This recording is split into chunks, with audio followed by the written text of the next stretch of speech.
Hello दोस्तों, क्या हाल चाल? सब बढ़िया हो? सभी ने एकदम मस्त रहना है, एकदम अच्छी से एग्जाम्स की तैयारी चालू रखनी है। पिछले क्लास में हमने रेशियो एनालिसिस के न्यूमेरिकल क्वेश्चंस की प्रैक्टिस करना स्टार्ट कर दिया था। अभी हम क्या कर रहे हैं, और कुछ न्यूमेरिकल क्वेश्चंस को सॉल्व करेंगे। तो सबसे पहले क्वेश्चन नंबर 3 जो है, इसको रीड करना स्टार्ट करो।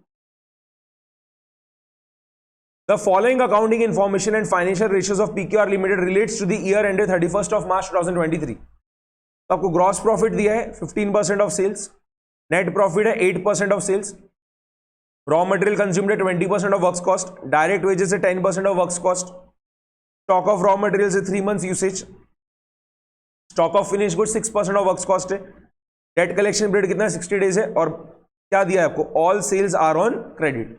ठीक है, मतलब टोटल सेल्स जो है debt is equals to credit sales. Fixed asset to sales दिया आपको यहां पर 1:3, fixed asset to current asset से 13:11, करंट रेशियो दिया है 2:1, long term loans to current liabilities है 2:1, and share capital to reserve surplus कितना है 1:4। If value of fixed asset as on 31st of March 2022 amounted to rupees 26 lakhs, prepare a summarized profit and loss account of the company for the year ended 31st of March 2023 and also the balance sheet as on 31st of March 2023। तो आपको क्या करना है, profit and loss account prepare करना है और साथ ही में आपको बैलेंस शीट भी बनानी है। ठीक है, और आपको यहां पर ये कुछ अकाउंटिंग इंफॉर्मेशन दे रखा है क्वेश्चन में, और साथ ही में कुछ फाइनेंशियल रेशियोज दे रखे हैं। ठीक है, और एक और चीज क्या दिया है कि फिक्स्ड एसेट जो है वो कितना है 26 लाख रुपीज का है। अब यहां पर देखो, एक तो इन्होंने यहां पर ये क्या दिया है कि fixed asset as on 31st of March 2022 कितना है 26 लाख का है, बट आपको प्रॉफिट एंड लॉस अकाउंट और बैलेंस शीट जो है कब का बनाना है 31st of March 2023 का। ठीक है, तो यहां पर इन्होंने देखो क्या करना चाहिए कि 31st of March 2022 ना लिखते हुए क्या लिखना चाहिए 31st of March 2023 लिखना चाहिए। ठीक है, कि fixed asset as on 31st of March 2023 कितना है 26 लाख से, तभी जाके क्या होगा ये क्वेश्चन सॉल्व हो पाएगा। ठीक है, उन्होंने वहां पर क्या लिख के दे दिया आपको कि fixed asset as on 31st of March 2022 जो है, ठीक है, वो 26 लाख का है, उससे क्वेश्चन नहीं बन पाएगा। ठीक है, तो वहां पर कुछ प्रिंटिंग मिस्टेक के क्वेश्चन में उसको ठीक कर रहे हैं हम कि fixed asset as on 31st of March 2023 कितना है 26 लाख का है। अब हम क्या कर सकते हैं, बहुत सारी चीजें निकाल पाएंगे।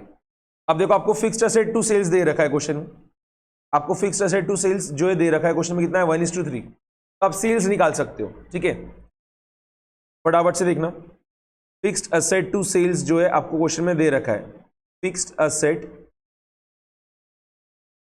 डिवाइडेड बाय सेल्स जो है that is equals to what 1:3 यानी 1/3।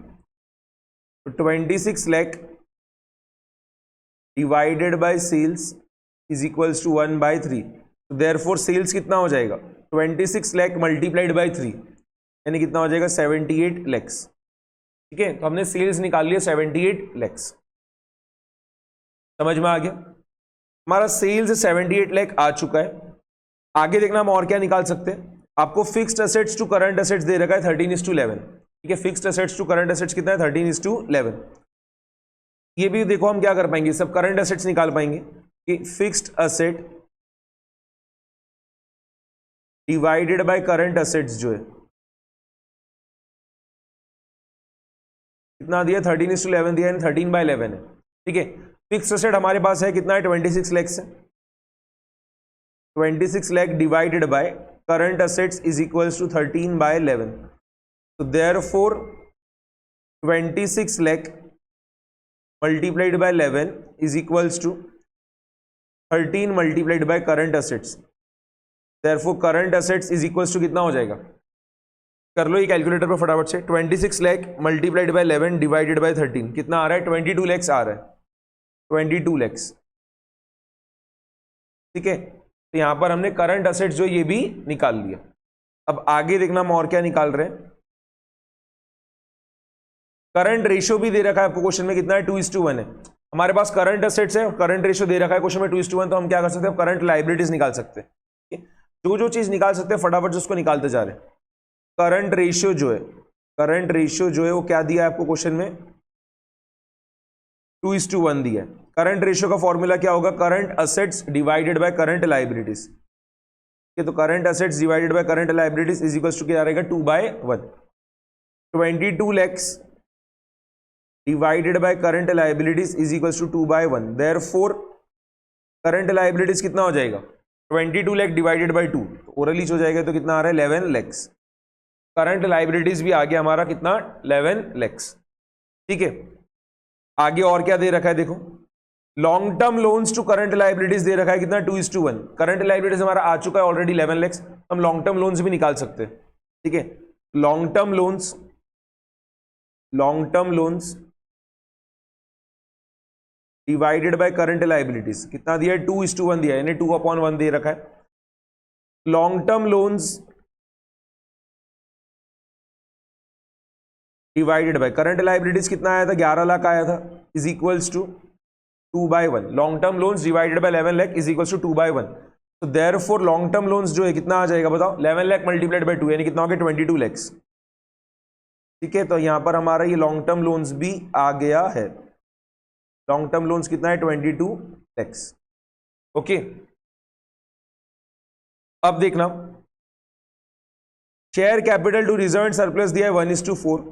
ठीक है, इसको हम बाद में यूज में ले लेंगे। पहले देखो एक बार क्या कर रहे हैं, ग्रॉस प्रॉफिट दे रखा है कितना 15% ऑफ सेल्स, नेट प्रॉफिट दिया है आपको 8% ऑफ सेल्स। ठीक है, तो हम इजीली ग्रॉस प्रॉफिट और नेट प्रॉफिट निकाल सकते हैं क्योंकि हमारा सेल्स ऑलरेडी आ चुका है। सेल्स कितना आया था हमारा 78 लैक्स आया था, आपको ध्यान में आ रहा होगा, सबसे पहले हमने सेल्स ही निकाला था। ठीक है, यहां पर देखो अभी हम क्या कर रहे हैं, ग्रॉस प्रॉफिट और नेट प्रॉफिट निकाल ले रहे हैं।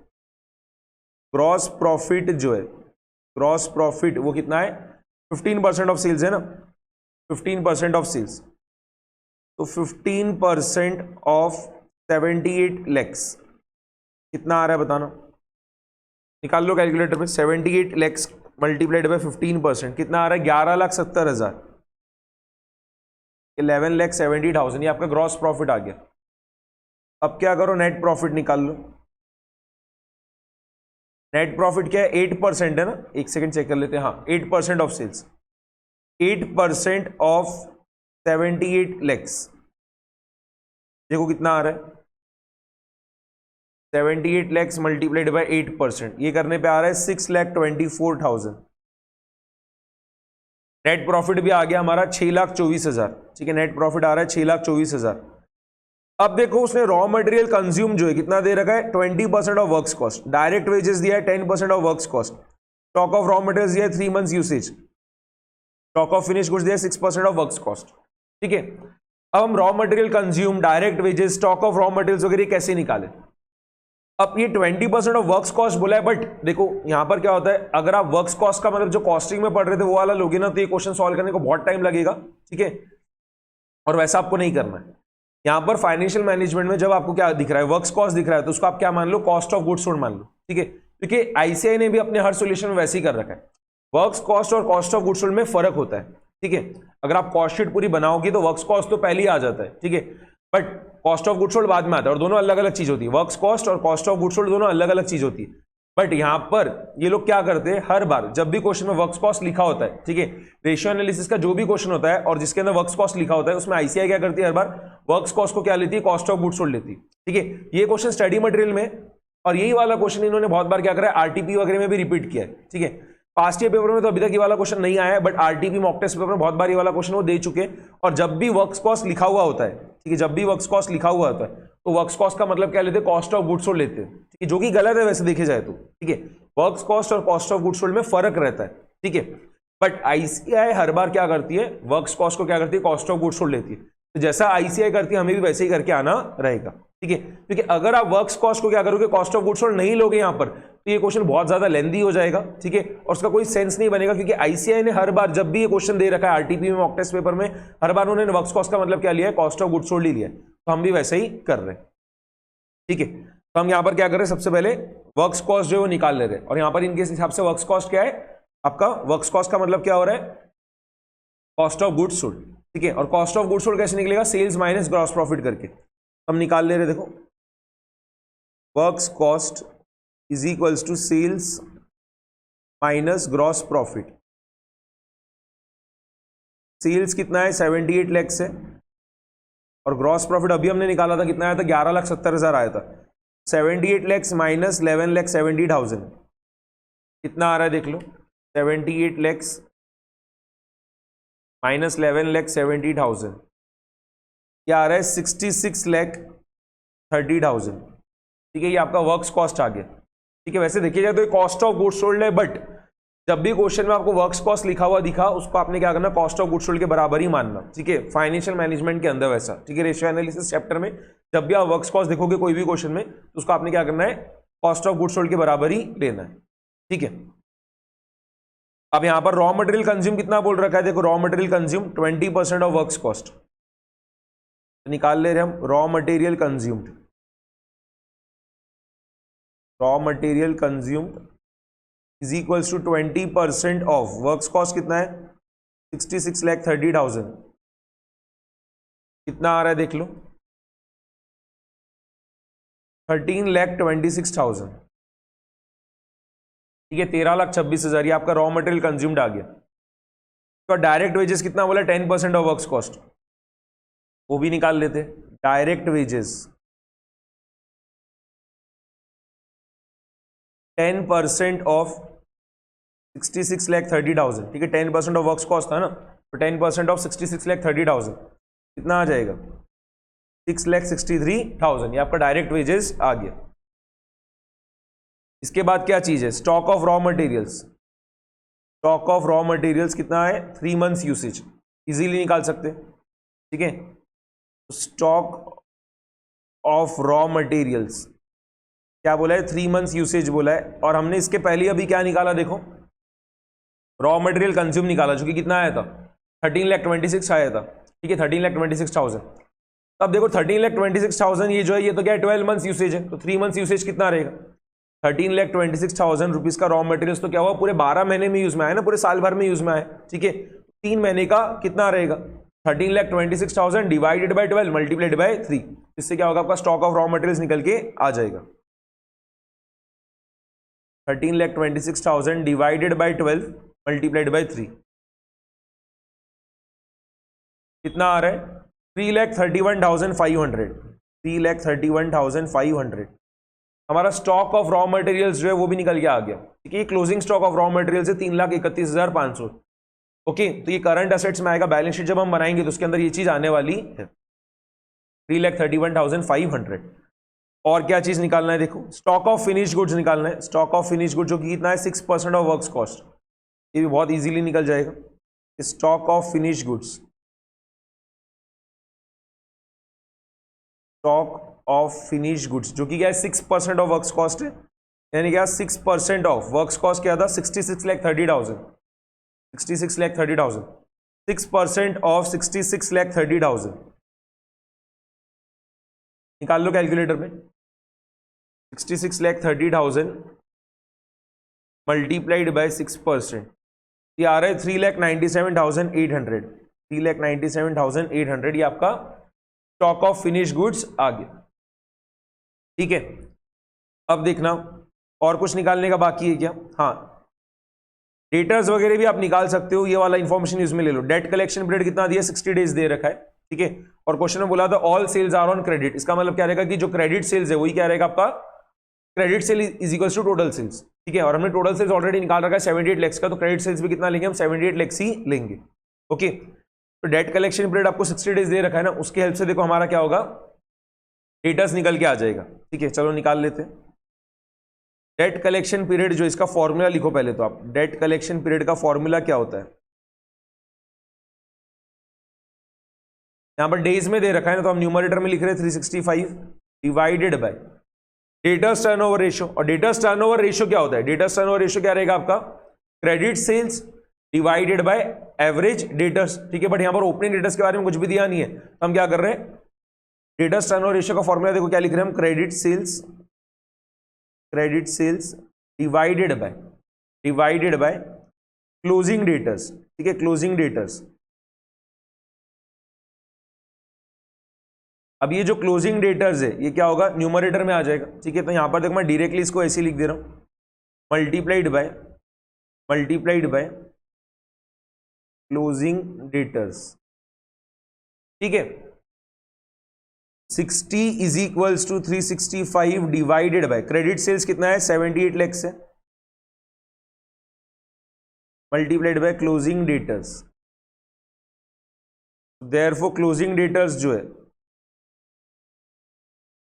ये क्लोजिंग डेटर्स मतलब debtors as on 31 of March 2023, वो कितना आ जाएगा देखो, 60 multiplied by 78 lakhs divided by 365, कितना आ रहा है 12,82,191.78 आ रहा है। तो उसको मैं नियरेस्ट इंटीजर में राउंडिंग ऑफ कर ले रहा हूँ, तो 12,82,192 लिख देंगे। 191.78 आया था ना, तो 192 लिख दिए, तो 12,82,192 ये हमारे डेटर्स भी आ गए। ठीक है, अब देखना और क्या चीज निकालने की बाकी है। तो अभी तक हमने ये वाला इंफॉर्मेशन यूज में नहीं लिया। ठीक है, share capital to reserve and surplus कितना बोला है, 1:4 बोला है। ठीक है, तो अभी तक हमने शेयर कैपिटल और रिजर्व एंड सरप्लस निकाला, बाकी तो नहीं, तो वरना हमारी पूरी चीजें निकल गई है। ठीक है, अब कैसे निकालेंगे इसके लिए देखो हम क्या कर रहे हैं, पहले टोटल असेट्स निकाल ले रहे हैं। ठीक है, टोटल असेट्स निकाल ले रहे हैं, या फिर देखो सबसे बेस्ट चीज हम क्या करें, इसको ऐसा लिख देते हैं, अकाउंटिंग इक्वेशन हम यूज में ले रहे हैं। ठीक है, अकाउंटिंग इक्वेशन हम यूज में ले रहे हैं, तो क्या होगा, total assets is equals to क्या होगा, इक्विटी प्लस लाइबिलिटीज। ठीक है, इक्विटी में ही क्या होगा आपका share capital plus reserve and surplus आ जाएगा। ठीक है, तो यहां पर मैं इसको इक्विटी लिख दे रहा हूं, share holders equity, plus liabilities में क्या होगा, करंट लाइबिलिटीज भी आ जाएगी, और जो लॉन्ग टर्म डेट वगैरह वो भी आ जाएगा। क्वेश्चन में दे रखा है ना आपको लॉन्ग टर्म लोन, इसलिए हमने वो लिख दिया। ठीक है, अब टोटल असेट्स में क्या होगा, current assets plus fixed assets आएगा। करंट असेट्स हमने ऑलरेडी निकाल रखा है, करंट असेट्स कितना है देखो 22 लाख से, करंट असेट्स कितना है 22 लाख से, और फिक्स्ड असेट्स तो क्वेश्चन में दे रखा है कितना है 26 लाख से, कितना है 26 लाख से। टोटल असेट्स कितना होगा 26 लाख प्लस 22 लाख, यानी कितना हो जाएगा 48 लाख। टोटल असेट्स तो हम लिख दे रहे हैं डायरेक्टली। ठीक है, 26 लाख के फिक्स्ड असेट्स और 22 लाख के करंट असेट्स, कितना हो जाएगा 48 लाख हो जाएगा, is equals to equity plus current liabilities जो है। ठीक है, वो भी तो हमने निकाला था, मेरे ख्याल से 11 लाख आया था करंट लाइबिलिटीज, ये रहा करंट लाइबिलिटीज कितना है 11 लाख है, और लॉन्ग टर्म लोन कितना है 22 लाख से। ठीक है, इक्विटी प्लस करंट लाइबिलिटीज कितना है 11 lakh, plus long term loan कितना है 22 लाख। देयरफॉर इक्विटी जो है कितना आ रहा है देख लो, 26 लाख प्लस 22 लाख कितना हो गया 48 लाख, माइनस 11 लाख माइनस 22 लाख, कितना आ गया, ये पूरा सॉल्व करने पे आ रहा है 15 लाख। इक्विटी कितना आ गया 15 लाख। ठीक है, अब इक्विटी में तो दो चीज आएगी ना आपके, शेयर कैपिटल और रिजर्व एंड सरप्लस। आपको share capital to reserve and surplus जो है क्वेश्चन में दे रखा है, share capital to reserve and surplus कितना है 1:4 है। ठीक है, तो let share capital be x, let share capital be x, then reserve and surplus जो है वो कितना हो जाएगा 4x हो जाएगा। ठीक है, क्योंकि अगर आप शेयर कैपिटल को x मान रहे हो और क्वेश्चन में बोल रखा है कि share capital to reserve and surplus कितना है 1:4 है। ठीक है, तो शेयर कैपिटल अगर x है तो रिजर्व एंड सरप्लस कितना हो जाएगा 4x हो जाएगा, तो हमने वो लिख दिया। इसके बाद देखना इक्विटी कितना बोला है 15 लाख बोला है, equity is equals to 15 lakh, 15 lakh दिया नहीं था क्वेश्चन में, हमने निकाला है। ठीक है, अब इक्विटी क्या रहेगा आपका share capital plus reserve and surplus, लिख के बता दे रहे share capital plus reserve and surplus is equals to 15 lakh, ये x plus 4x is equals to 15 lakh. आपके देखो x की वैल्यू क्या हो जाएगी, x प्लस 4x 5x हो जाएगा, तो 5x इक्वल्स टू 15 लाख, तो x क्या रहेगा 15 लाख डिवाइडेड बाय 5, यानी कितना हो जाएगा 3 लाख आएगा। ठीक है, ये आपका x का वैल्यू आ रहा है 3 लाख। जैसे ही आपका x जो है 3 लाख आ गया, आप क्या कर सकते हो रिजर्व एंड सरप्लस भी निकाल सकते हो। ठीक है, शेयर कैपिटल आपका x था और रिजर्व एंड सरप्लस 4x था, देखो शेयर कैपिटल जो है is equals to x is equals to कितना हो गया 3 lakh, and reserve and surplus जो है वो क्या था 4x था, तो 4 मल्टीप्लाइड बाय 3 लाख कितना हो जाएगा 12 लाख। ठीक है, अब हम जो है बहुत आसानी से क्या कर पाएंगे, प्रॉफिट एंड लॉस अकाउंट और बैलेंस शीट बना सकते हैं। ठीक है, तो फटाफट से देखो बनाना स्टार्ट कर रहे हैं। Profit and loss account for the year ended, for the year ended 31st of March 2023।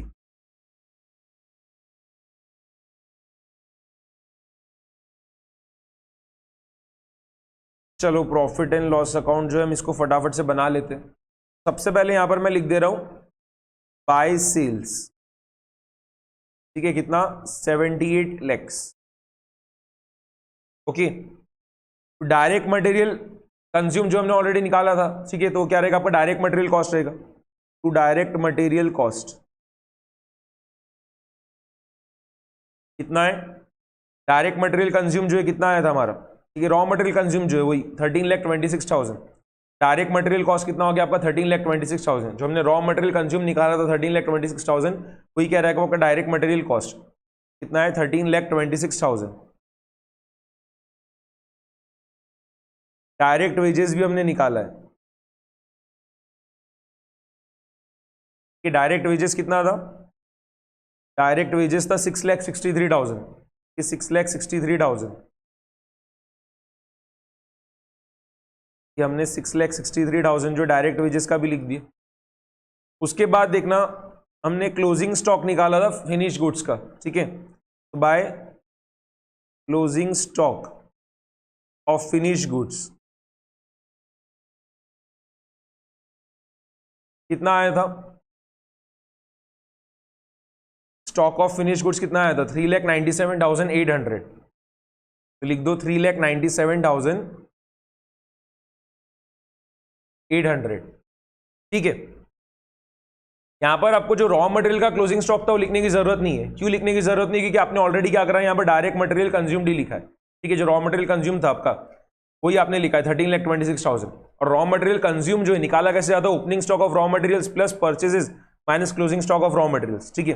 यहां पर आपको अलग से जो है यहां पर जो है by closing stock of raw material लिखने की जरूरत नहीं है, ठीक है। यहां पर रॉ मटेरियल जो है ना उसका क्लोजिंग स्टॉक लिखने की जरूरत नहीं है, ओके, क्योंकि यहां पर आपने ऑलरेडी जो है क्या लिखा, रॉ मटेरियल कंज्यूम जो है वो लिख दिया, ठीक है। तो अब क्रेडिट साइड में अलग से आपको closing stock of raw material लिखने की जरूरत नहीं है। समझ में आ गया ना, ओके। अब हम देखो क्या कर रहे हैं, एक बार पहले क्या कर रहे हैं, ग्रॉस प्रॉफिट लिख दे रहे हैं। हमने ग्रॉस प्रॉफिट भी क्योंकि निकाल लिया था, ठीक है। तो यहां पर देखो मैं एक लाइन छोड़ के ग्रॉस प्रॉफिट लिख दे रहा हूं। ग्रॉस प्रॉफिट जो है हमारा कितना आया था, ग्रॉस प्रॉफिट 11,70,000, ठीक है, 11,70,000। यहां पर ये ग्रॉस प्रॉफिट हमने लिख दिया 11,70,000, ठीक है। तो ये अब हमारा क्या निकल के आ जाएगा, ओवरहेड्स निकल के आ जाएगा, ओवरहेड्स बैलेंसिंग फिगर कितना आ रहा है, देखो इन दोनों की टोटल कर लो पहले, 78 lakhs plus 3,97,800 minus 13,26,000 minus 6,63,000 minus 11,70,000 कितना आ रहा है 50,38,800, 50,38,800। समझ में आ गया, ओके। आईसीआई ने अपने सॉल्यूशन में क्या कर रखा है, closing stock of finish goods जो है वो भी नहीं लिखा क्रेडिट साइड में, जो कि गलत है, वो तो लिखना ही पड़ेगा ना, ठीक है। Closing stock of finish goods जो है वो तो आपको लिखना ही पड़ेगा, ठीक है। इसको अगर आप नहीं लिखोगे तो कैसे चलेगा, closing stock of finish goods तो आपको लिखना ही पड़ेगा, ठीक है। हाँ, यहाँ पे अगर आप closing stock of finish goods नहीं लिख रहे हो क्रेडिट साइड में, तो फिर यहाँ पर आपका ये जो ओवरहेड्स का फिगर आएगा डेबिट साइड में, ठीक है, 50,38,800 नहीं आएगा, वो क्या आएगा फिर 50,38,800 माइनस 3,97,800 कितना आएगा फिर वो 46,41,000 आएगा, ठीक है। और फिर ये जो आपका ओवरहेड्स रहेगा 46,41,000 वो क्या रहेगा आपका net of closing stock of finish goods, वैसा, ठीक है। अगर आप क्रेडिट साइड में जो है closing stock of finish goods नहीं लिख रहे हो तो फिर आपका ओवरहेड्स जो है कितना आएगा 50,38,800 नहीं आएगा, क्या आएगा 46,41,000 आएगा। और वो ओवरहेड्स जो है वो क्या रहेगा आपका net of closing stock of finish goods रहेगा, ठीक है। बट देखे जाए तो प्रॉपर प्रेजेंटेशन ये आपने क्या करना चाहिए, closing stock of finish goods जो है वो दिखाना चाहिए कि जब भी आप प्रॉफिट एंड लॉस अकाउंट बनाते हो तो क्रेडिट साइड में आप दिखाते हो ना closing stock of finish goods, तो आपने वो लिख के बताना चाहिए। फिर उस हिसाब से आपके ओवरहेड्स कितने आ रहे हैं 50,38,800 के आ रहे हैं, ठीक है। अब यहां पर देखना ये टोटल हम लिख दे रहे हैं कितना हो गया 78 lakhs प्लस 3,97,800 यानी कितना हो जाएगा 81,97,800,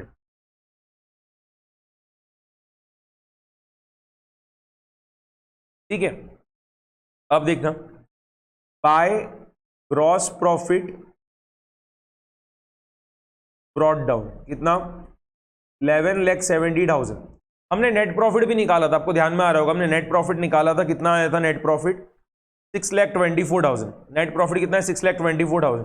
ठीक है, अब आपको इनडायरेक्ट एक्सपेंसेस के अलग अलग आइटम्स तो दिए नहीं है, ठीक है, तो हम क्या कर रहे हैं डायरेक्टली क्या करेंगे उसको बैलेंसिंग फिगर के इस पे लिख देंगे। वैसा यहां पर देखना मैंने ये लिख दिया सबसे पहले तो टू नेट प्रॉफिट कितना 6,24,000 इतना ही था ना, नेट प्रॉफिट कितना था 6,24,000। ठीक है, तो आपके जो इनडायरेक्ट एक्सपेंसेस है वो कितने रहेंगे 11,70,000 माइनस 6,24,000 कितना आ रहा है 5,46,000 आ रहा है। ठीक है, इनडायरेक्ट एक्सपेंसेस मतलब क्या रहेंगे आपके administrative expenses, selling expenses, distribution expenses, वो सब उसके अंदर आ जाएगा। ठीक है, यहां पर मैंने लिख दिया देखो टू एडमिनिस्ट्रेटिव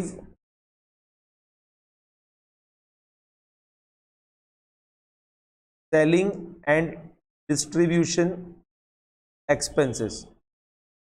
ठीक है, to administrative selling and distribution expenses, और ये बैलेंसिंग फिगर करके निकल के आ रहा है कितना आया और 5,46,000 है ना, 5,46,000। और इसी के साथ जो है हमारा प्रॉफिट एंड लॉस अकाउंट जो है पूरा बन के तैयार हो चुका है।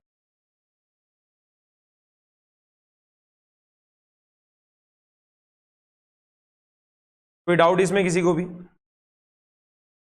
समझ में आ गया पूरा? ठीक है,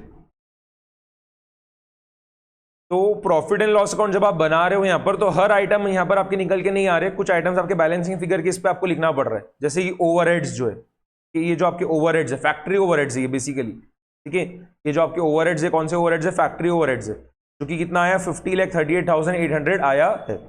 ठीक है, और बाद में आपके जो इनडायरेक्ट एक्सपेंसेस है एडमिनिस्ट्रेटिव बोल सकते हो आप ओवरहेड्स, ठीक है, सेलिंग एंड डिस्ट्रीब्यूशन ओवरहेड्स वगैरह, वो आपके पूरे मिला के कितना है 5,46,000 का है। ठीक है, administrative selling and distribution expenses कितना आया 5,46,000 का आया है। ठीक है, और ये कैसे निकाला हमने 11,70,000 minus 6,24,000 gross profit minus net profit कर दिया। ठीक है, 11,70,000 माइनस 6,24,000 करने पे क्या हुआ, तो आपका कितना आ गया 5,46,000। यहां पर हमारा ये प्रॉफिट एंड लॉस अकाउंट तो बन गया। अब हम क्या कर रहे हैं देखो बैलेंस शीट बना रहे, balance sheet as on 31st of March 2023।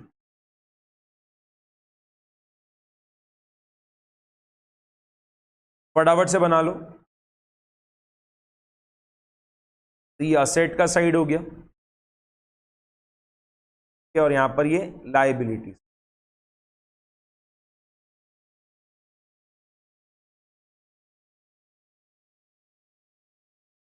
Assets में सबसे पहले फिक्स्ड असेट्स आप लिख दो कि फिक्स्ड असेट्स, और फिक्स्ड असेट्स कितना है 26 लाख से। ठीक है, फिक्स्ड असेट्स कितना है 26 लाख से।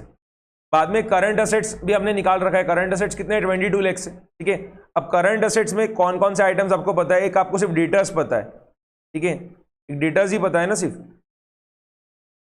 और एक closing stock of raw materials भी पता है, closing stock of finish goods. ठीक है, यहां पर देखो हम अलग से पूरा लिखते जा रहे हैं करंट असेट्स के अंदर,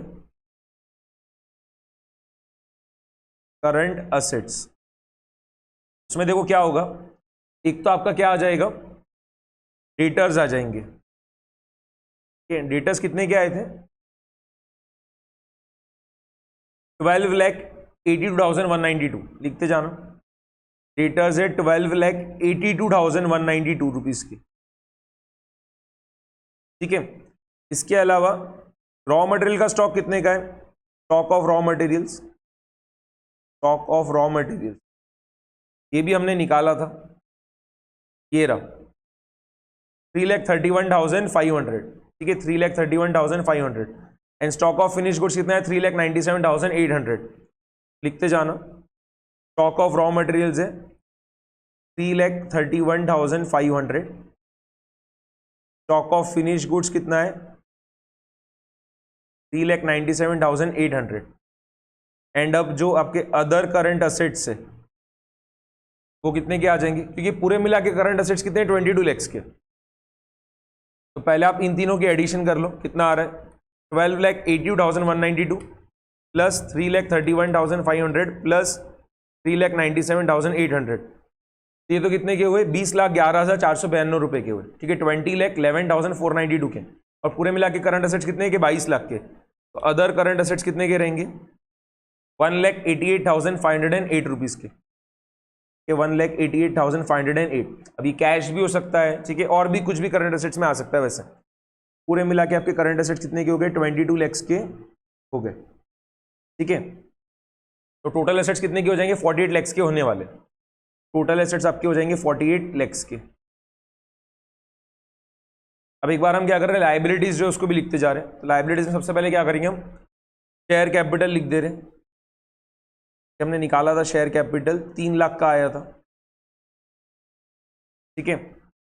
इसके बाद जो है हमने रिजर्व एंड सरप्लस निकाला था, वो 12 lakhs का आया था। सबसे आखिरी में ही तो ये चीजें निकली थी।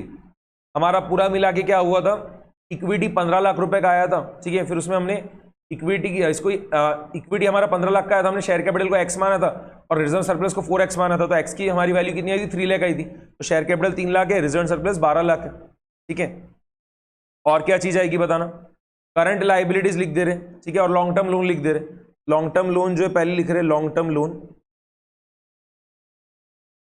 लॉन्ग टर्म लोन कितना था 22 lakhs का था जहां तक ये रहा। लॉन्ग टर्म लोन कितना है 22 lakhs का है, ठीक है। और करंट लाइबिलिटीज कितनी है 11 लाख की।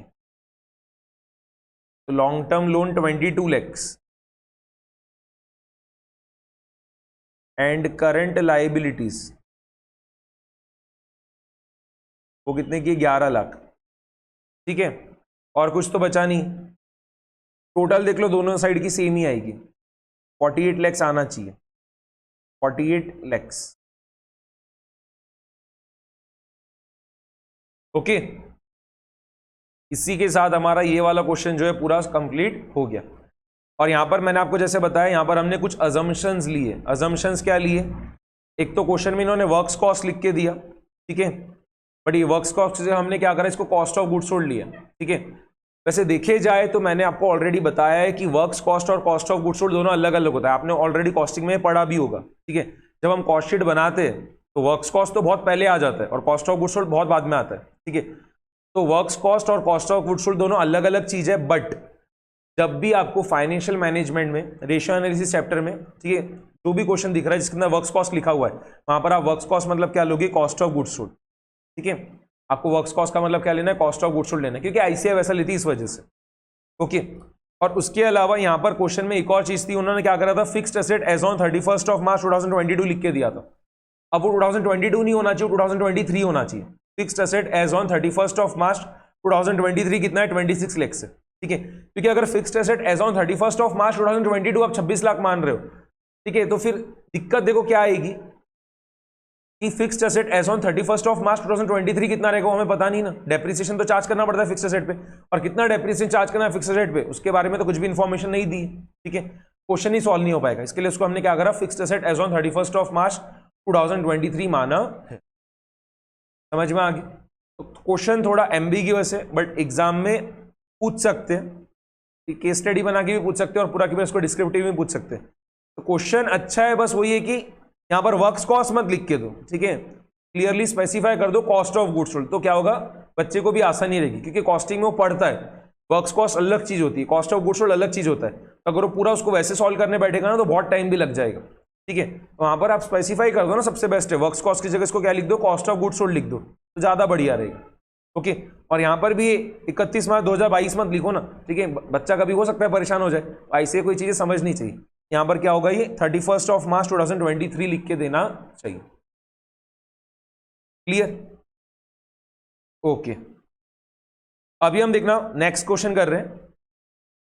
तो नेक्स्ट क्वेश्चन अभी हम जो कर रहे हैं वो है क्वेश्चन नंबर 6, ठीक है। क्वेश्चन नंबर 6 रीड करना स्टार्ट करो। Masco limited has furnished the following ratios and information relating to the year ended 31 March 2021। क्या क्या दिया देखना। सेल्स दे रखा है 75 lakhs, रिटर्न ऑन नेटवर्थ है 25%, रेट ऑफ इनकम टैक्स 50%, ठीक है। शेयर कैपिटल टू रिजर्व 6:4 दे रखा है, तो आप 3:2 भी लिख सकते हो 6:4 को। करंट रेशियो कितना है 2.5 है। Net profit to sales after income tax कितना है 6.5% है। Inventory turnover based on cost of goods sold कितना है 12 है। कॉस्ट ऑफ गुड्स सोल्ड भी दे रखा है 22,50,000। Interest on debenture 75,000। Receivables includes debtors of rupees 1,25,000 और कितना दिया है 2 लाख रुपए दिया है। पेबल्स कितना है 2.5 लाख का है। बैंक ओवरड्राफ्ट कितना है 1.5 लाख का है, ठीक है। You are required to calculate the operating expenses for the year ended 31 March 2021 और साथ ही में आपको बैलेंस शीट भी प्रिपेयर करनी है एज ऑन 31 मार्च 2021, ठीक है। कर लेते। तो बहुत सारी इंफॉर्मेशन यहां पर दे रखी है। सेल्स दिया है, सबसे पहले तो देखो सेल्स दिया है 75 lakhs का, और यहां पर आपको नेट प्रॉफिट टू सेल्स भी दे रखा है आफ्टर इनकम टैक्स कितना है 6.5%। सबसे पहले नेट प्रॉफिट ही निकाल दो ना, जो चीज निकाल सकते हो उसको निकाल के रखते जाओ, ठीक है।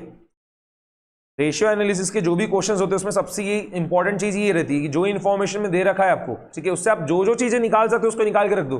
भले वो काम में आएगी नहीं आएगी वो बाद में देख लेंगे, और मोस्टली देखना आखिरी में क्या होगा, हर चीज काम में आ ही जाती है। यहाँ पर सबसे इजीली हम क्या चीज निकाल सकते हैं, नेट प्रॉफिट निकाल सकते हैं, तो हम नेट प्रॉफिट निकाल ले रहे हैं। नेट प्रॉफिट, नेट प्रॉफिट बोल दो या फिर प्रॉफिट आफ्टर टैक्स बोल दो, एक ही बात है। कितना रहेगा बताना, 6.5% ऑफ 75 lakhs, 6.5% ऑफ 75 lakhs,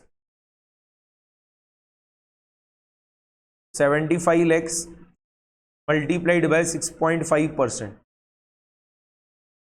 कितना आ रहा है 4,87,500, के 4,87,500 हमारा नेट प्रॉफिट आ गया। इसको या फिर आप क्या बोल सकते हो, प्रॉफिट आफ्टर टैक्स भी बोल सकते हो। अब और क्या चीज निकाल सकते हैं देखना, और क्या निकाल पाएंगे। एक तो देखो इन्होंने कॉस्ट ऑफ गुड्स सोल्ड दे रखा है आपको, कितना है 22,50,000, और inventory turnover based on cost of goods sold दिया है 12। आपको ओपनिंग इन्वेंट्री के बारे में कुछ भी इंफॉर्मेशन नहीं दिया है, तो आप इन्वेंट्री टर्नओवर रेशियो का जो फॉर्मूला लिखोगे वो क्या रहेगा बताना, cost of goods sold divided by closing inventory, ठीक है। तो आपके पास कॉस्ट ऑफ गुड्स सोल्ड है, और तो आप इजीली क्या चीज कर निकाल पाओगे, आप क्लोजिंग इन स्टॉक भी निकाल सकते हो, ठीक है, क्लोजिंग इन्वेंट्री भी निकाल सकते हो। निकाल लेते हैं inventory turnover ratio. Inventory turnover ratio कितना दिया है क्वेश्चन में, ये दिया है 12 टाइम्स। हम सबसे पहले फॉर्मूला लिख दे रहे हैं इन्वेंट्री टर्नओवर रेशियो का, cost of goods sold divided bye क्या होगा, अब इसको हम क्लोजिंग स्टॉक ही लेंगे, कि ओपनिंग स्टॉक के बारे में कुछ भी इंफॉर्मेशन नहीं दिया ना। अगर दिया होता तो हम एवरेज इन्वेंट्री लिखते थे, बट नहीं दिया, इसके लिए इसको हम क्या करें, क्लोजिंग स्टॉक ही ले रहे। This is equal to 12 times. अब क्लोजिंग स्टॉक जो है वो क्या रहेगा, cost of goods sold divided by 12। Cost of goods sold question में दे रखा है कितना है 22,50,000, 22,50,000, तो 22,50,000 डिवाइडेड बाय 12, ये करने पे बताना कितना आ रहा है, closing stock is equals to 22,50,000 divided by 12, ये करने पे आपका आ रहा है 1,87,500, ठीक है। तो हमारा क्लोजिंग स्टॉक जो है निकल के आ गया। और क्या चीज निकाल सकते हैं बताना, और क्या चीज निकाल पाओगे। आपके पास कॉस्ट ऑफ गुड्स सोल्ड है 22,50,000, आपके पास सेल्स भी है 75 lakhs, तो आप ग्रॉस प्रॉफिट निकाल सकते हो, ठीक है। ग्रॉस प्रॉफिट क्या रहेगा, sales minus cost of goods sold, but उसकी जरूरत है या नहीं चेक कर लेते हैं। ऐसा जो उसकी जरूरत नहीं है, ठीक है, जरूरत नहीं है तो क्यों निकालना, हटाओ फिर, क्योंकि आपको प्रॉफिट एंड लॉस अकाउंट नहीं बनाना है ना। प्रॉफिट एंड लॉस अकाउंट बनाना रहता था तो हम ग्रॉस प्रॉफिट निकाल लेते थे, ठीक है, बट यहां पर आपको प्रॉफिट एंड लॉस अकाउंट बनाना ही नहीं है, ग्रॉस प्रॉफिट निकालने का कुछ मतलब नहीं रहेगा। आपको करंट रेशियो दे रखा है, करंट रेशियो दिया है 2.5, ठीक है, करंट रेशियो दिया है 2.5, तो इसको इस्तेमाल कर लेते हैं। करंट रेशियो क्या रहेगा आपका, current assets divide by current liabilities.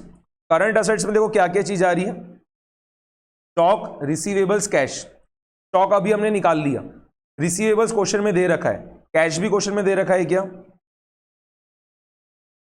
नहीं, कैश जो है वो क्वेश्चन में नहीं दिया है। रिसीवेबल्स तो देखो क्वेश्चन में दिया है, ये रहा रिसीवेबल्स जो है क्वेश्चन में दे रखा है, कितना है 2 लाख से। स्टॉक अभी हमने निकाल लिया था, बट कैश जो है क्वेश्चन में नहीं दिया है। करंट लाइबिलिटीज में और क्या आएगा, करंट लाइबिलिटीज में आएगा सिर्फ पेएबल्स। पेएबल्स क्वेश्चन में दिया है कि हाँ दे रखा है 2,50,000। हमारे पास करंट लाइबिलिटीज है, पेएबल्स में क्या होगा, करंट लाइबिलिटीज में क्या होगा, एक तो पेएबल्स आ जाएगा और बैंक ओवरड्राफ्ट जो है, ठीक है, बैंक ओवरड्राफ्ट जो है वो भी करंट लाइबिलिटीज में आएगा ना। यहाँ पर एक तो इन्होंने लिखने में मिस्टेक की है, बैंक टर्म लोन नहीं लिखना चाहिए था, बैंक ओडी लिखना चाहिए था, बैंक ओवरड्राफ्ट, ठीक है, इसको हमने ठीक कर लिया। तो पेएबल्स और बैंक ओवरड्राफ्ट जो ये दो चीजें क्या होगी, करंट लाइबिलिटीज में आ जाएगी। करंट लाइबिलिटीज हम इजीली निकाल सकते हैं, उससे क्या होगा, हमारा करंट असेट्स निकल जाएगा। और एक बार हमारा करंट असेट्स निकला तो उससे हम क्या कर सकते हैं, कैश निकाल सकते हैं। ठीक है, निकाल लेते हैं, फटाफट से देखना। अभी हम निकाल रहे हैं पहले करंट लाइबिलिटीज।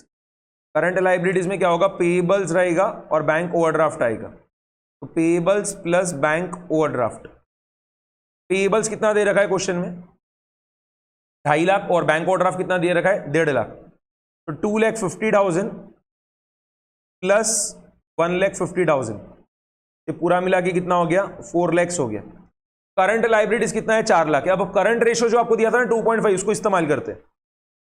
करंट रेशियो जो है वो क्वेश्चन में दे रखा है 2.5। करंट रेशियो का फॉर्मूला क्या रहेगा, current assets divide by current liabilities, this is equal to 2.5। तो करंट असेट्स जो है वो क्या रहेगा, current liabilities multiplied by 2.5। Current liabilities अभी हमने निकाला कितना है, 4 लाख है। 4 लाख मल्टीप्लाइड बाय 2.5, ये कितना हो जाएगा, 10 लाख आ रहा है। ठीक है, करंट असेट्स कितना आ रहा है, 10 लाख। ये समझ में आ गया ना आप लोग को। ठीक है, current assets divided by current liabilities कितना है, 2.5 है। करंट लाइबिलिटीज हमने ऑलरेडी निकाल लिया, 4 लाख है, तो करंट असेट्स कितना रहेगा, 10 लाख का रहेगा। ठीक है, अब देखना करंट असेट्स में क्या क्या चीज आएगी, स्टॉक आएगा, रिसीवेबल्स आएंगे और कैश आएगा। यहां पर 10 lakh is equals to, stock कितना है, हमने निकाला था ना स्टॉक 1,87,500। स्टॉक कितना है, 1,87,500 प्लस रिसीवेबल्स तो क्वेश्चन में ही दे रखा है मेरे ख्याल से, हाँ रिसीवेबल्स कितना है, 2 लाख से, लिख दो। आपका कैश निकल के आ जाएगा, कितना आ रहा है देख लो। Therefore cash is equals to 10 lakh minus 1,87,500 minus 2 lakh, ये कितना आ रहा है, 6,12,500 आ रहा है। 6,12,500 ये कैश आ गया। और क्या चीज निकाल सकते हैं देखना, और क्या चीज निकाल पाओगे, इंटरेस्ट ऑन डिबेंचर्स दे रखा है 75,000। इंटरेस्ट ऑन डिबेंचर्स आपको 75,000 दे रखा है, और यहां पर बोला है 15% डिबेंचर्स। आप इजीली 15% डिबेंचर्स जो उसका अमाउंट निकाल सकते हो। ठीक है, कैसे देखो, इंटरेस्ट ऑन डिबेंचर्स जो है, इंटरेस्ट ऑन डिबेंचर्स जो है वो क्वेश्चन में कितना बोल रखा है आपको, 75,000 बोल रखा है। अगर आप डिबेंचर्स को एक्स मान लेते हो, ठीक है, अगर आप डिबेंचर्स को एक्स मानोगे तो इंटरेस्ट ऑन डिबेंचर्स कितना रहेगा, x multiplied by 15% multiplied by 1। एक साल का इंटरेस्ट कितना रहेगा, डिबेंचर्स का जो भी अमाउंट है मल्टीप्लाइड बाय उसका जो कूपन रेट है 15% multiplied by 1, that should be equals to 75,000।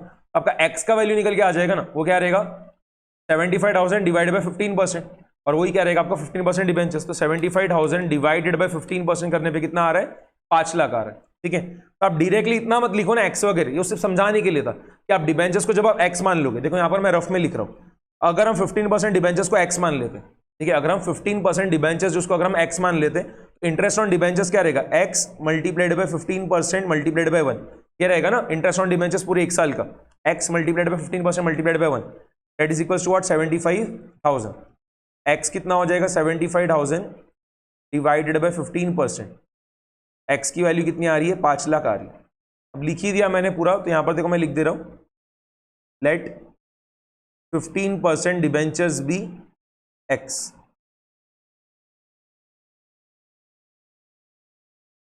But exam में आप क्या कर सकते हो, डायरेक्टली भी लिख के बता सकते हो 15% डिबेंचर्स जो है वो क्या रहेगा आपका, interest on debentures divide by coupon rate. तो 75,000 डिवाइडेड बाय 15%, उससे क्या होगा, 5 लाख आ जाएगा। आपका 15% डिबेंचर्स जो है वो भी आ गया। क्या क्या चीजें बाकी है देखना निकालने की। अब share capital, reserve and surplus जो ये निकालने का बाकी, और यहां पर फिक्स्ड असेट्स जो है ये निकालने का बाकी। अब ये कैसे निकालेंगे इसके लिए देखो, अब हम क्या कर रहे हैं, ये वाला इंफॉर्मेशन जो है ना इसको यूज में ले रहे हैं। रिटर्न ऑन नेटवर्थ कितना बोला है, देखो 25%। रिटर्न ऑन नेटवर्थ कितना है, 25%। तो अब यहां पर रिटर्न ऑन नेटवर्थ का जो फॉर्मूला है देखो, उसको हम लिख रहे हैं return on net worth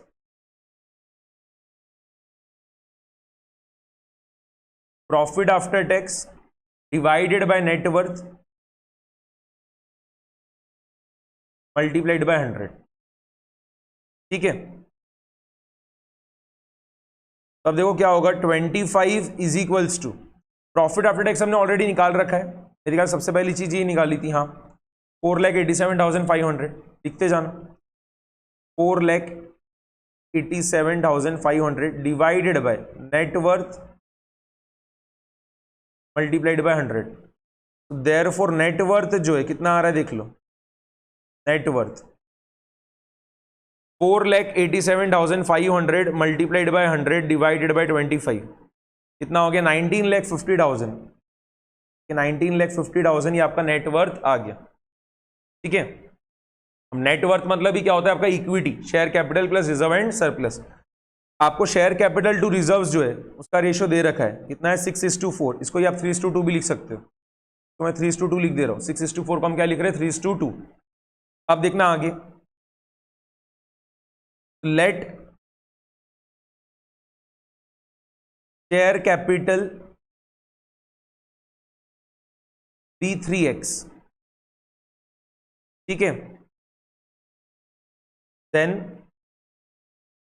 reserve and surplus कितना रहेगा, 2x रहेगा। ठीक है, शेयर कैपिटल टू रिजर्व्स कितना है, 3:2 है ना, तो अगर मैं शेयर कैपिटल को 3x मान रहा हूं तो रिजर्व एंड सरप्लस क्या रहेगा, 2x रहेगा। सिंपल है या नहीं। ठीक है, तो हमने शेयर कैपिटल जो इसको 3x माना, तो रिजर्व एंड सरप्लस कितना है, 2x है। अब देखो नेटवर्थ आपको दिया 19,50,000, नेटवर्थ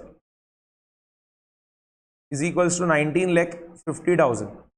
अब नेटवर्थ क्या रहेगा, share capital plus reserve and surplus, वो लिख दे रहे हैं, share capital plus reserve and surplus is equals to 19,50,000।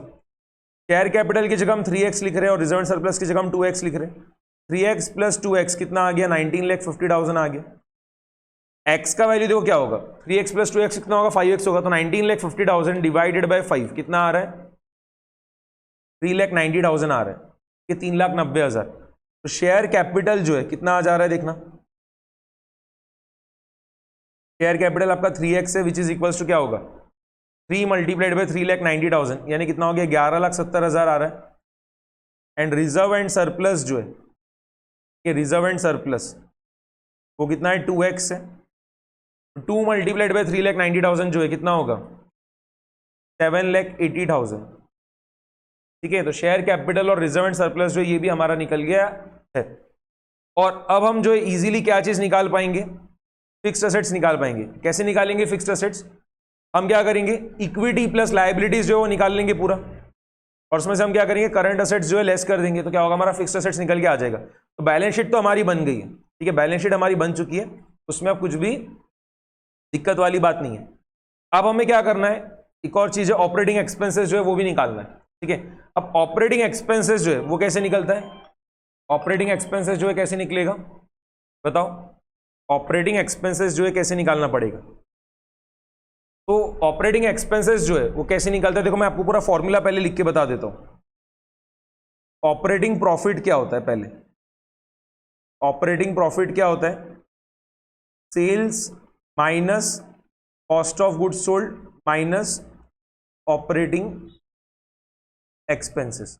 ठीक है, अब ऑपरेटिंग प्रॉफिट जो है उसको हम EBIT भी बोलते हैं। ठीक है, तो कंफ्यूज मत होना, तो इसको हम earnings before interest and tax भी बोलते हैं। This is equals to sales minus cost of goods sold minus operating expenses. Sales हमें पता है कितना है, 78 lakhs था ना, नहीं 78 lakhs तो मेरे ख्याल से पिछले क्वेश्चन में था। इसमें सेल्स जो है कितना है, 75 lakhs है। ठीक है, 75 lakhs है।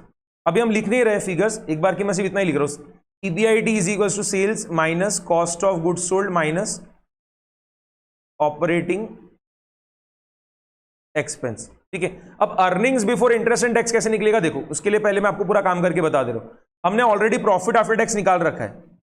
प्रॉफिट आफ्टर टैक्स जो है वो कितना है, प्रॉफिट आफ्टर टैक्स कितना है, 4,87,500 है। ठीक है, देखो फटाफट से निकल रहे हैं, 4,87,500। तो अब अगर मुझे प्रॉफिट बिफोर टैक्स निकालना है तो वो कैसे निकालेंगे, सिंपल चीज है। देखो क्या होता है, मैं आपको एक रिलेशन लिख के बता रहा हूं यहां पर।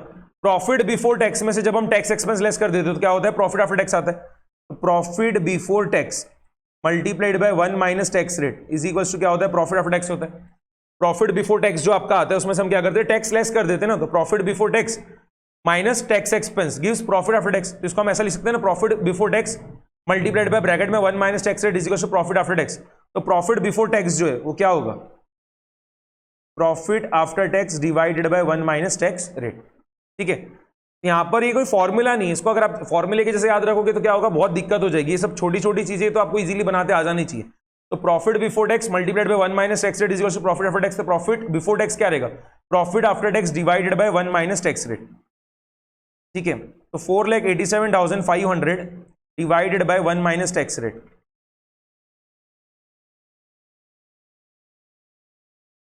4,87,500 डिवाइडेड बाय टैक्स रेट क्या दिया है, टैक्स रेट क्या दिया है 50%। तो 1 माइनस 0.5, 1 माइनस 0.5 कितना आ रहा है देखो। तो 4,87,500 डिवाइड बाय 0.5, ये करने पे कितना आ गया, 9,75,000 आ रहा है, 9,75,000 आ रहा है प्रॉफिट बिफोर टैक्स। ठीक है, अब आप क्या करो देखो, आपको तो ईबीआईटी चाहिए ना, earnings before interest and tax. वो आप कैसे निकालोगे, earnings before interest and tax, profit before tax plus interest. ये करने से क्या होगा, आपका ईबीआईटी निकल के आ जाएगा, earnings before interest and taxes. 9,75,000 plus interest on debentures जो है आपको कितना दिया था, 75,000 दे रखा था क्वेश्चन में। 9,75,000 प्लस 75,000 करने पे कितना होगा, 10,50,000 हो जाएगा। ये आपका earnings before interest and taxes से 10,50,000। अब ये वाला जो आपका इक्वेशन था ना, इसके अंदर आप क्या करो, वैल्यूज पुट करो, आपका ऑपरेटिंग एक्सपेंसेस निकल के आ जाएगा। Earnings before interest and taxes की जगह हम क्या कर रहे हैं, 10,50,000 लिख रहे हैं। सेल्स कितना है, 75 लैक्स है। कॉस्ट ऑफ गुड्स सोल्ड भी क्वेश्चन में दे रखा था, कितना है, 22,50,000।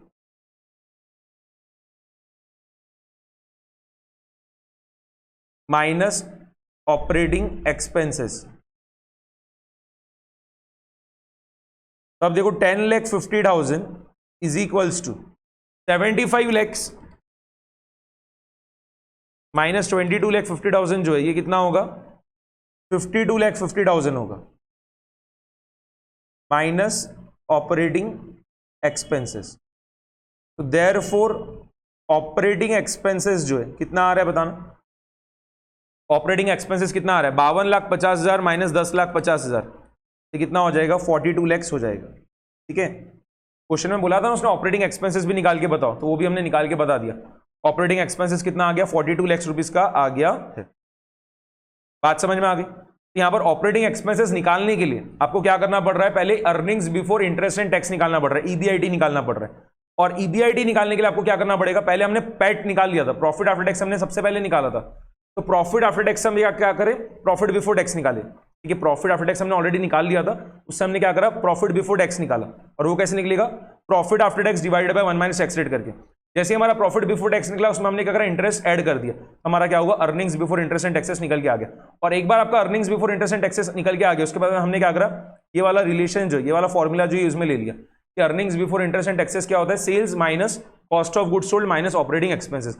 या फिर इसको हम क्या बोल सकते हैं, earnings before interest and taxes that is equal to gross profit minus operating expenses. Sales minus cost of goods sold क्या होता है, ग्रॉस प्रॉफिट। तो earnings before interest and taxes is equal to gross profit minus operating expenses. इसको हम जब हमने पूरा use किया तो ऑपरेटिंग एक्सपेंसेस कितना आ गया, 42 लाख का।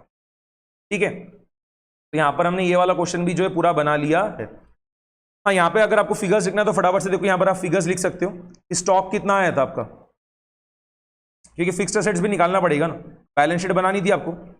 तो आपका स्टॉक कितना आया था, एक बार रुको मैं बता दे रहा हूँ।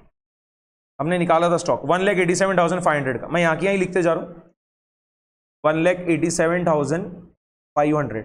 रिसीवेबल्स तो क्वेश्चन में दिए थे, पूरे मिला के कितने हैं 2 लाख के, और कैश कितना आया था हमारा 6,12,500 आया था। तो पूरा मिला के करंट एसेट्स कितना हो जाएगा 10 लाख का हो जाएगा। पूरा मिला के करंट एसेट्स हमारा 10 लाख का आया था। पेबल्स कितने के थे 2.5 लाख के थे, है ना, पेबल्स 2.5 लाख के थे। ओवरड्राफ्ट 1.5 लाख का था। 15% डिबेंचर्स हमारे 5 लाख के आए थे। रिजर्व एंड सरप्लस कितना आया था, निकाले थे कि नहीं हमने, रिजर्व एंड सरप्लस निकाले थे ना, ये रहा रिजर्व एंड सरप्लस हमारा 7,80,000 आया था और शेयर कैपिटल 11,70,000 आया था। लिख देना 7,80,000, एक सेकेंड, 7,80,000 और ये कितना था 11,70,000। तो पहले यहां का टोटल निकाल लो, 11,70,000 plus 7,80,000 plus 5 lakh plus 2,50,000 plus 1,50,000, ये कितना आ रहा है 28,50,000 आ रहा है, 28,50,000। यहाँ का भी टोटल सेम ही आना चाहिए, 28,50,000 ही आना चाहिए। आपका फिक्स्ड असेट्स जो है कितना रहेगा 18,50,000 रुपए का रहेगा, ये बैलेंसिंग फिगर 18,50,000, ठीक है। 18,50,000 प्लस 10 लाख करने पे क्या होगा 28,50,000 आ जाएगा। तो यहाँ पर हमने पूरी बैलेंस शीट भी बना के बता दी, ठीक है। अब ये वाला क्वेश्चन जो है आपने एक बार खुद से ट्राई करके देखना है, क्वेश्चन नंबर 5, बहुत सिंपल क्वेश्चन है, एक बार आप खुद से इसको ट्राई करके देखोगे। तो नेक्स्ट क्लास में क्या होगा, एक बार मैं आपको ये जो होमवर्क क्वेश्चन है क्वेश्चन नंबर 5 ये डिस्कस कर दूंगा, और उसके बाद हम क्या करेंगे न्यू चैप्टर स्टार्ट कर देंगे, कॉस्ट ऑफ कैपिटल, ठीक है। चलो, तो आज क्लास में इतना ही, मिलते हैं नेक्स्ट क्लास में, बाय बाय एवरीवन।